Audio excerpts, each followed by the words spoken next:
تحية تقدمية. جون بلوت يحذر من تكرار تجربة الحرب اللبنانية. إسرائيل لا تحمل دروز بل تستغل ضعفاء.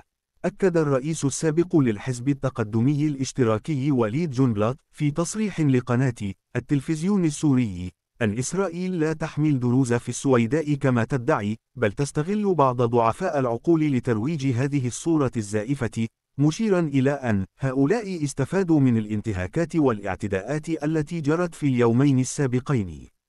وحذر جونبلاط من تكرار مشهد التدخل الإسرائيلي كما حصل في لبنان خلال الحرب الأهلية، قائلا: أحد أسباب الحرب الأهلية في لبنان التي دامت 19 عاما أن إسرائيل زعمت أنها تحمي البعض، فانتهى الأمر بكوارث ودمار شامل. وكشف جونبلاط عن تواصل مباشر ومستمر مع وزيري الخارجية والداخلية في الحكومة السورية في إطار العمل على تخفيف الاحتقان في جبل العرب، مؤكدا أن الدور المركزي في المعالجة يجب أن يبقى بيد الدولة السورية. وختم بالقول: يجب أن نفوت الفرصة على بعض ضعفاء النفوس، وعلينا فتح حوار عريض مع الفاعليات في السويداء لحماية الاستقرار الأهلي ومنع الانزلاق إلى الفوضى.